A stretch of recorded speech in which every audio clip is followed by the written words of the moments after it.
कहने का मतलब ये है कि यूपी एसआई का जो फॉर्म आया है, चल रहा अभी डेट जिसकी जो है 15 जून कर दी गई है फॉर्म फिल करने की, उसमें जो 4 सेक्शन आते हैं, मैथ, रीजनिंग, जीएस और हिंदी, उसमें हम लेके आए आपके लिए रीजनिंग स्पेशल, जिसमें आपके पास रीजनिंग के जितने भी चैप्टर आते हैं यूपीएसआई में वो सारे आपके सामने लिखे हुए, तो उन पर अभी चर्चा करते हैं। उसके पहले एक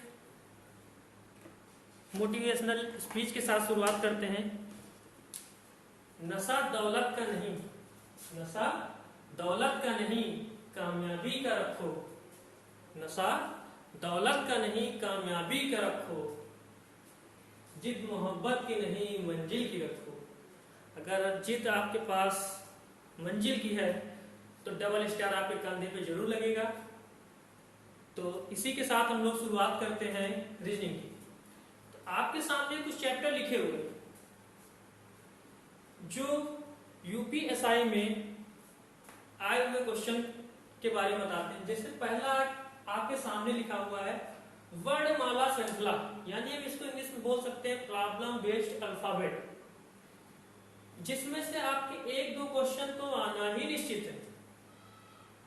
फिर दूसरा चैप्टर लिखा है कोडिंग डिकोडिंग। कोडिंग डिकोडिंग भी अच्छा चैप्टर है, जिसके भी 4 से 5 क्वेश्चन।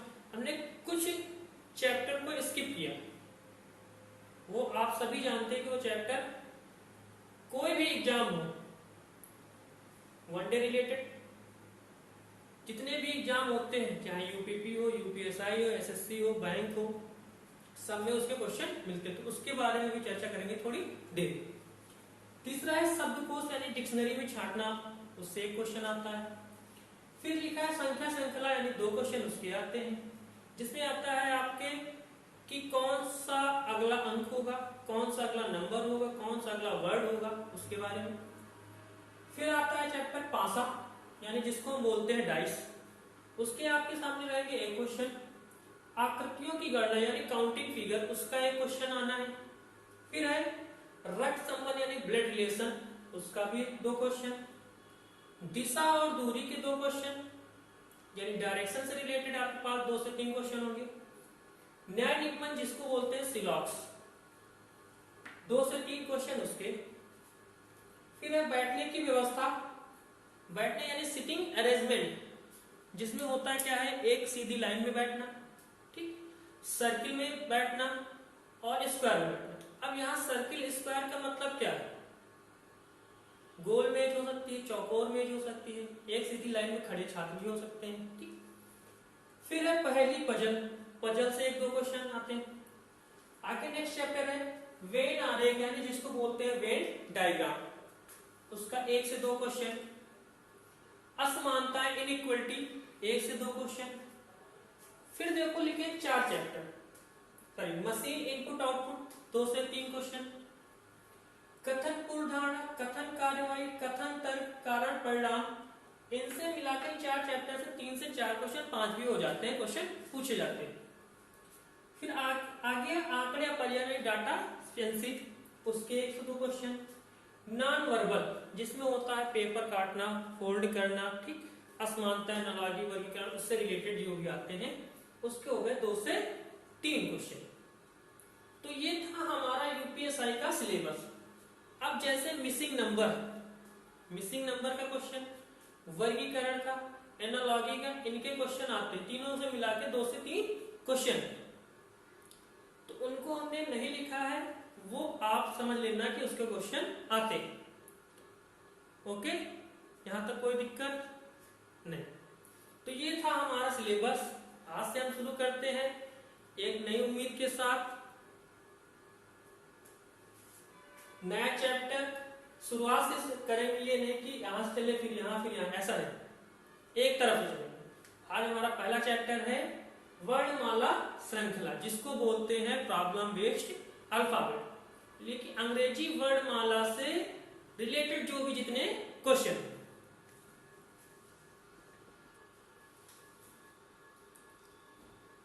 चलिए, तो फिर हम लोग जो है हमने डिस्कस कर लिया सिलेबस के बारे में। अब बात करते हैं जो चैप्टर लेके हम बात करेंगे, नाम है वर्णमाला श्रृंखला।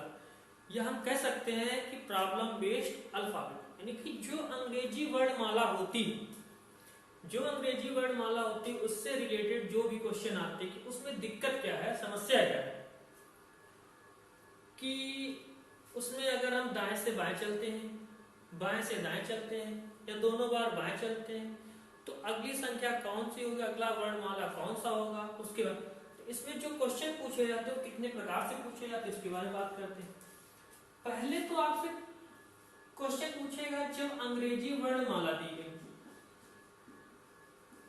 अंग्रेजी वर्णमाला दी गई।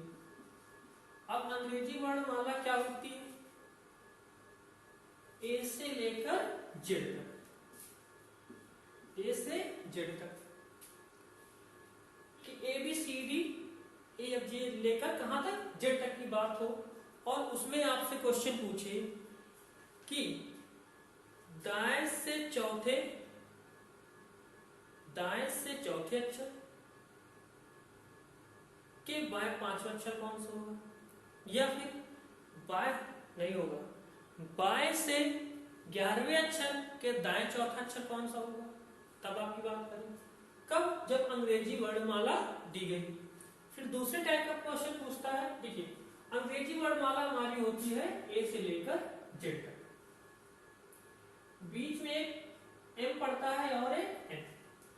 ए से जेड तक में टोटल कितने लेटर होते हैं, 26। कितने होते हैं, 26। अगर हम बात करें ए से लेकर एन तक की तो यहां तक में होते हैं टोटल 13 लेटर, यानी ए से लेकर हम कहां चलते हैं, एम तक, तो टोटल लेटरों की संख्या हो जाएगी 13। हम बात करें एन से लेकर जेड तक तो यहां तक में कितने लेटर हो जाएंगे, 13। 13 और 13 मिलाकर कितने हुए, 26। यानी कि अंग्रेजी जो वर्णमाला होती है ए से जेड तक में कितने लेटर होते हैं, 26। ये आप लोग बचपन से पता है। अब देखो इस पूरे अंग्रेजी वर्णमाला को दो पार्टों में डिवाइड किया गया, एक है ए से लेकर एन तक, दूसरा है एन से लेकर जेड तक। जो ए से लेकर एन तक दिया गया इसको बोलते हैं प्रथम वर्णांश, प्रथम वर्णांश। जो एन से लेकर जेड तक की बात करता है उसको बोलते हैं द्वितीय वर्णांश, द्वितीय वर्णांश। ये तो हुआ इस वर्णमाला श्रृंखला यानी कि अल्फाबेट के बारे में बात करना कि अल्फाबेट होते कहां से, ए से लेकर जेड तक, जिसको दो पार्टों में डिवाइड किया गया। एक प्रथम वर्णांश है ए से लेकर एन तक, दूसरा है एन से लेकर जेड तक। जो ए से लेकर एन तक है वहां तक में कितने लेटर हैं, 13। जो एन से लेकर जेड तक है वहां तक में कितने हैं, 13। ए से लेकर एन तक को बोलते हैं प्रथम वर्णांश, एन से लेकर जेड तक को बोलते हैं द्वितीय वर्णांश। जब अंग्रेजी वर्णमाला से रिलेटेड क्वेश्चन पूछेगा तब बात करेगा ए से जेड तक। दूसरा टाइप है जब यदि अंग्रेजी वर्णमाला का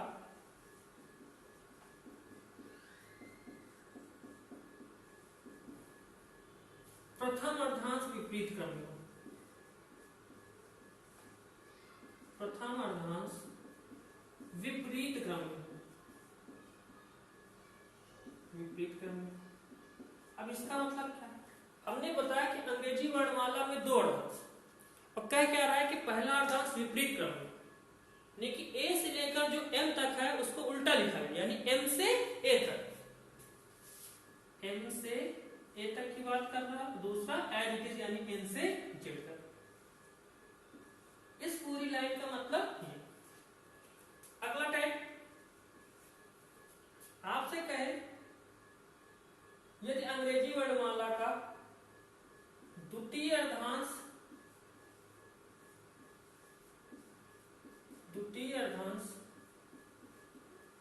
विपरीत क्रम में, विपरीत क्रम में। इसका मतलब देखो ऊपर की लाइन से, यानी कि पहला अर्धांश तो एज इट इज लिखा है ए से लेकर एन तक, और दूसरा लिखा जाए जेड से लेकर एन तक। इस पूरी लाइन का मतलब आप समझ गए। इससे रिलेटेड आपसे क्वेश्चन पूछेगा कि अंग्रेजी वर्णमाला जिसका द्वितीय अर्धांश विपरीत क्रम में लिखा हो, तो बताइए कि बाएं से 13वें अक्षर के दाएं चौथा अक्षर कौन सा होगा।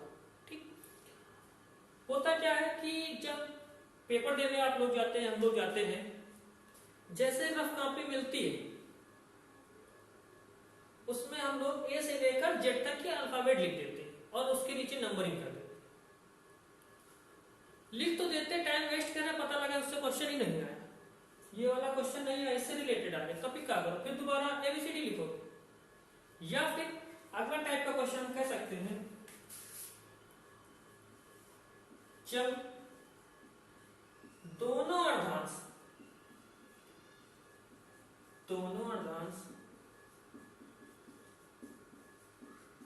विपरीत क्रम, इसका मतलब क्या है कि पहला भी विपरीत क्रम में हो और दूसरा भी विपरीत क्रम में हो। इस पूरी लाइन का मतलब लास्ट में एक टाइप का और बनता है, यदि अंग्रेजी वर्णमाला ही विपरीत क्रम में, अंग्रेजी वर्णमाला ही विपरीत क्रम में हो,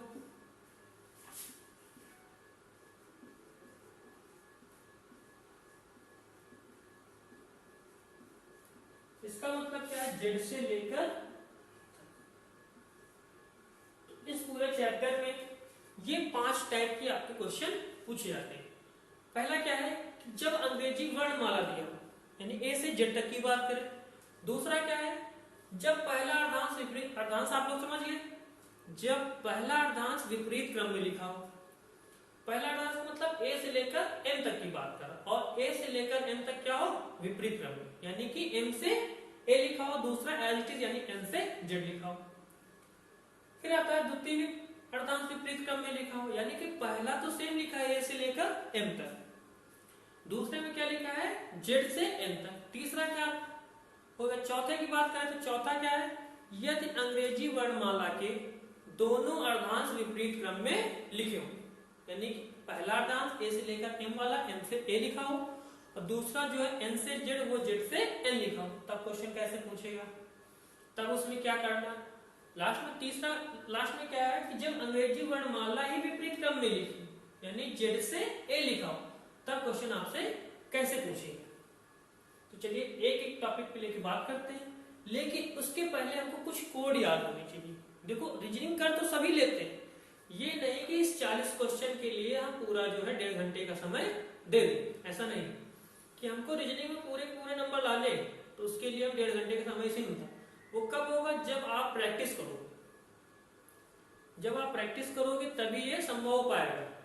और दूसरी बात, आपको कुछ चीजें सीखनी हो, कुछ शॉर्टकट लगाने। अब ए से लेकर जेड तक के आपको कोड नहीं आता, अब आर आ गया, आर का मतलब क्या, तो ए से लेकर जेड तक गिनोगे किस नंबर पे आए, पूछ ले 19 आ गया, 19 का मतलब क्या है, नहीं याद।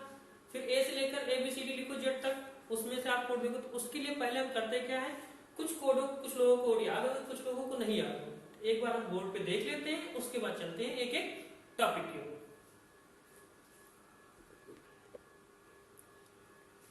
तो हम बिल्कुल बेसिक से स्टार्ट करेंगे कि आपको ऐसे क्वेश्चन बताए जाएं, पहले बेसिक से फिर एडवांस लेवल, कि आपको ज्यादा उसमें वो करने की जरूरत नहीं, केवल प्रैक्टिस करना। प्रैक्टिस के लिए हम जो हमारा टेलीग्राम चैनल है, उसकी लिंक आपको नीचे मिल जाएगी, सब्सक्राइब कर लीजिएगा, और उसमें आपको पीडीएफ मिल जाएगी हर चैप्टर की। अगर वीडियो अच्छा लगे तो लाइक शेयर करते रहिएगा, कोई भी दिक्कत हो तो कमेंट में जरूर बताइएगा, जिसमें हम आगे सुधार कर सकें। तो देखो, एक शब्द होता है इजोटी,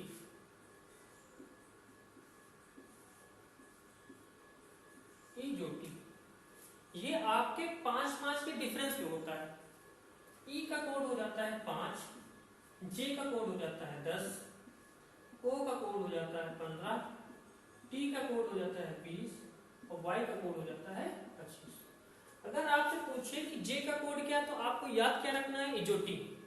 ई का 5, जे का 10, ओ का 15, टी का 20, वाई का 25, ये 5 याद हो गए। देखो एबीसीडी का तो याद ही होगा, ए पहले नंबर पे आता है, बी दूसरे पे आता है, सी तीसरे पे आता है और डी चौथे पे आता है। तो 5 4 9 तो आपको याद होगा। अब देखिए जैसे हम बात करें जी की, जी में देखो एक अंक छिपा है, कौन सा? 7, यानी कि जी का कोड क्या हो गया है? 7। आप ध्यान से देखो एच को, अगर हम एच की बात करें दोनों तरफ से मिला दें तो हमको दिख रहा है क्या? 8। एच का कोड क्या हो गया है? 8। कर्सिव राइटिंग वाले आई, आई में देखो कैसे दिख रहा है? 9। आई का कोड 9। आई के बाद आता है जे, जे का कोड क्या है? 10। फिर बात करते हैं के की।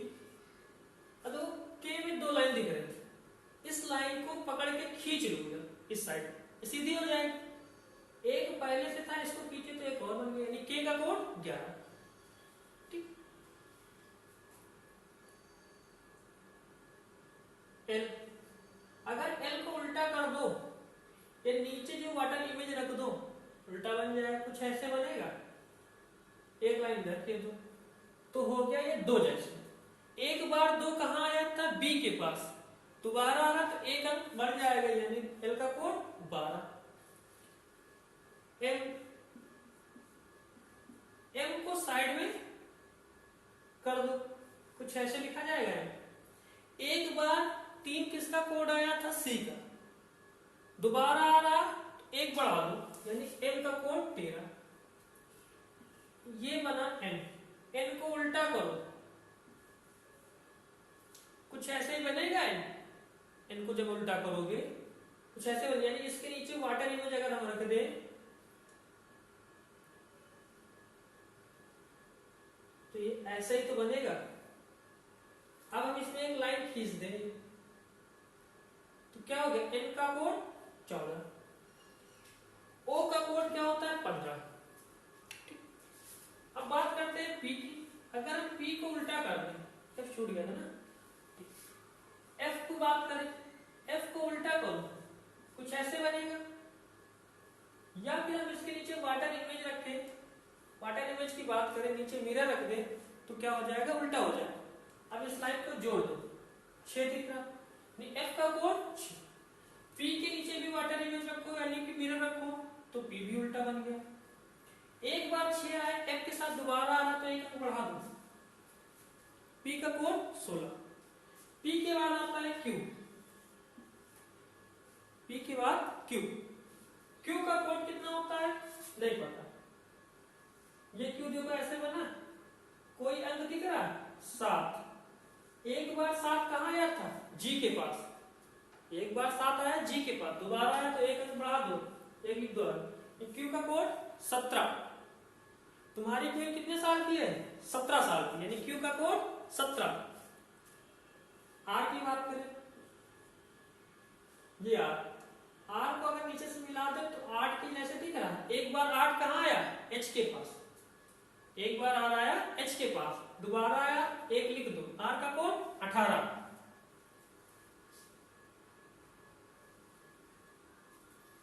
आर के बाद एस, इधर दिख रहा है एस, अगर एस को ऐसे मिला दे तो 9 दिख रहा है। एक बार 9 आया आई के पास, दोबारा आया तो एक लिख दो, एस का कोड 19, टी का कोड 20। यू आपको याद करना पड़ेगा 21। वी में 2 लाइन तो 2 लिखा, एक बार 2 आया बी के पास, दोबारा 2 आया एल के पास, दोबारा आया तो 2 लिखो, वी का कोड 22। डब्लू, फिर डब्लू को जो है तिरछा कर दो। अब एक बार 3 आया था सी के पास, दोबारा आया तो 1 लिखा, दोबारा आया तो 2 लिखेंगे, डब्लू का 23। एक्स का 4 लाइन है तो 4 लिखे, एक बार 4 आया डी के पास, दोबारा 4 आया एन के पास, दोबारा आया तो 2 लिखेंगे, एक्स का कोड 24। वाई का पता ही क्या है? 25, और जेड का 26, क्योंकि 26वां उसका लास्ट लेटर है, इसलिए जेड का कोड 26। एक बार आप लोग कॉपी बंद कर दीजिए जो लिखे हैं, हमारे साथ कहिए। एफ का कोड 6, जी का कोड 7, आर का कोड 18, क्यू का कोड 17, पी का कोड 16, एक्स का कोड 24, वी का कोड 22, एन का कोड 14, ओ का कोड 15, टी का कोड 20। ये ऐसे आपको याद करना, 2-4 बार प्रैक्टिस करिएगा, आपको याद हो जाएगा। ये रीजनिंग के जो 3-4 चैप्टर है, problem based alphabet, coding, decoding, इनमें बहुत फायदा करता है। अब आता है इसी का विपरीत। विपरीत का मतलब क्या होता है कि जैसे हम आपसे कहें, यहां तक बात समझ गए?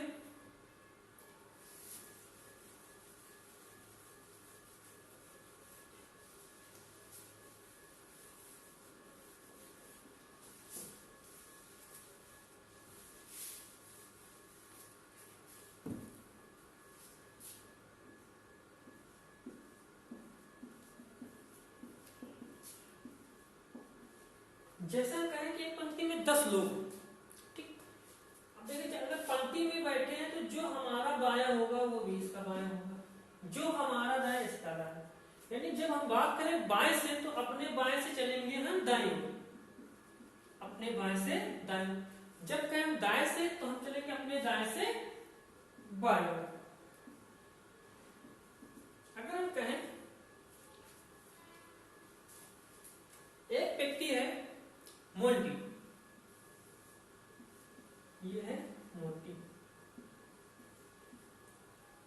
अगर हम इधर से देखें तो ये सीधे क्रम में, ये उल्टे क्रम, यानी हम कह सकते हैं आगे से गणना कर रहे हैं, ये पीछे से गणना कर रहे हैं। अगर हम आपसे पूछे कि बताइए कि मोंटी का बाएं से कौन सा स्थान, मोंटी का बाएं से कौन सा स्थान, तो हम कहां से चलेंगे? बाएं से, पहला, दूसरा, तीसरा, चौथा। चौथे पे कौन है? मोंटी। अगर हम बात करें कि दाएं से मोंटी का क्या स्थान है, ऐसा तो है नहीं, इधर से भी चौथा, कौन इधर से, फिर इधर नंबर 1 2 3 4 5 6 7, यानी दाएं से मोंटी का कौन सा स्थान है? 7वां। दाएं से मोंटी का स्थान क्या है? 7वां। और बाएं से किस स्थान पे है? चौथे। अगर 7 और 4 को जोड़ो तो कितना हो गया? 11। लेकिन व्यक्ति कितने हैं? 10।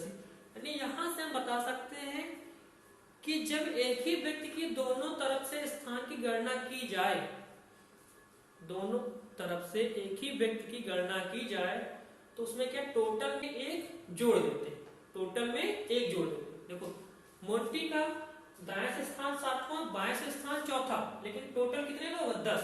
एक जोड़ो तब 11। जब व्यक्ति की बात करें तो उस एक को माइनस कर देते। क्यों? क्योंकि मोंटी की 2 बार गणना कर दिए, एक बार बाएं से, एक बार दाएं से।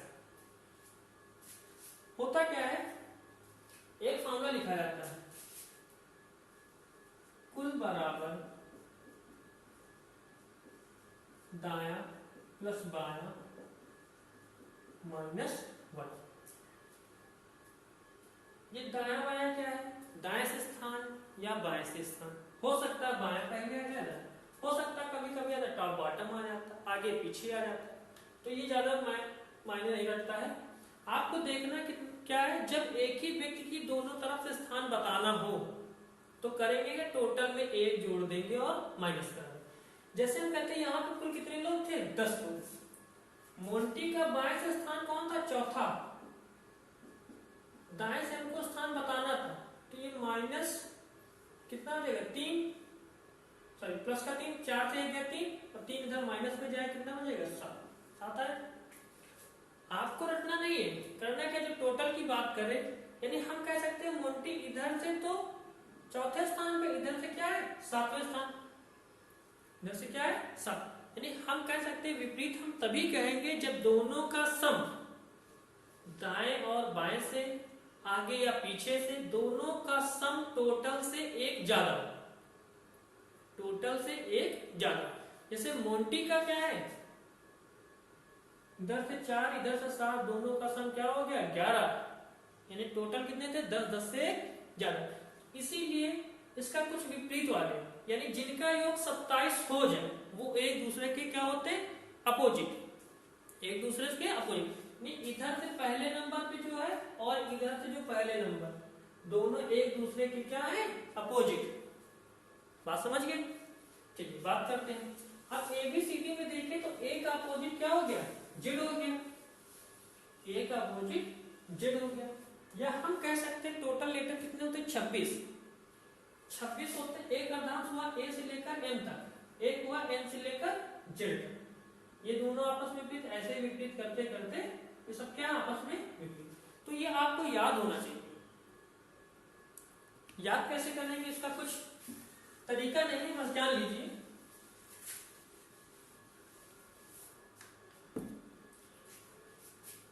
ए का अपोजिट क्या है, जेड। ए का देखो कोड होता है 1, जेड का कोड 26, दोनों को जोड़ो क्या हो गया 27। जब दोनों तरफ से सम 27 हो जाए अंग्रेजी वर्ड में, तो वो कहेंगे एक दूसरे के विपरीत। हम कह सकते हैं इसको याद कैसे करेंगे, आज बी वाई, बी का अपोजिट क्या है, वाई, वाई का अपोजिट क्या है, बी। यानी कि बाएं तरफ से अगर बी दूसरे नंबर पे आता तो दाएं तरफ से वाई दूसरे नंबर पे आएगा। समझिए इसका मतलब, ये दूसरे क्या है, अपोजिट, विपरीत। सी एक्स 6, यानी कि बाएं तरफ से सी आता है तीसरे नंबर पे और दाएं तरफ से एक्स आता है तीसरे, यानी एक दूसरे के क्या है, अपोजिट। एक्स का कोड क्या होता है 24, सी का कोड होता है 3, 24 3 27।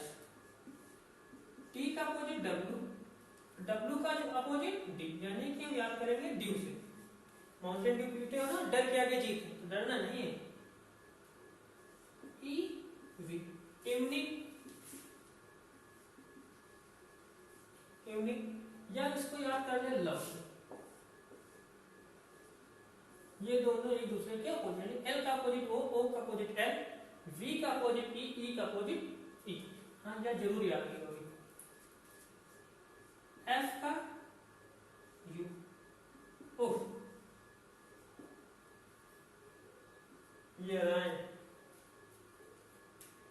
जी का opposite T, GT road, GT road. H का opposite S, high school, high school. I का opposite R, Indian railway, Indian railway. J का अपोजिट के, जाने क्यों लोग मोहब्बत करते हैं, जहांगीर का किला,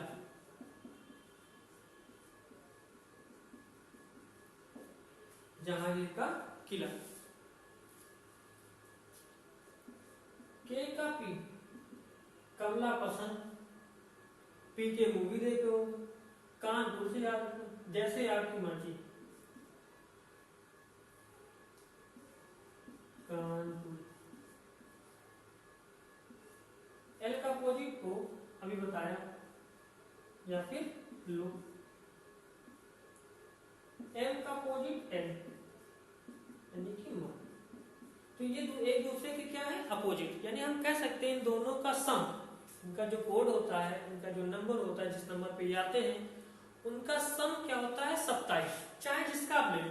बात करें जेके, जेके वाला पुट्टी, ठीक। जे का कोड 10, जे क्यों, जाने क्यों, जे क्यू, यानी जे का कोड 10 और क्यू का कोड 17, 10 और 17 27। तो ये था इसका कुछ बेसिक सा। इसके आगे की बात करेंगे हम लोग कल, जिसमें से हम टाइप वाइज चलेंगे। कल होगा अंग्रेजी वर्णमाला का, यानी ए से जेड तक के सारे क्वेश्चन, कि जिसमें बाएं से चौथे के दाएं 11वां अक्षर कौन सा होगा। फिर हाँ एक ही और ध्यान रखिए, जब आपके पास बाया और दाया है तब वहां पे जुड़ेगा, जब आपके पास बायां और बायां है वहां पे माइनस होगा, जब दायां और बायां है तब वहां पे प्लस होगा, जब दाएं और दाएं है तो वहां पे होगा माइनस। ये चार चीजें याद रखना, उस फार्मूले की कोई जरूरत नहीं, आपको एकदम बिल्कुल शॉर्टकट से ले चलेंगे, समझाते हुए चलेंगे कहाँ पे क्या दिक्कत करोगे, कहाँ पे क्या गलती करोगे। आज यहीं तक, बाकी मिलते हैं कल। जब तक तोड़ेंगे नहीं तब तक छोड़ेंगे नहीं, इस बार डबल स्टार लगा के देंगे। ओके, थैंक यू, जय हिंद जय भारत।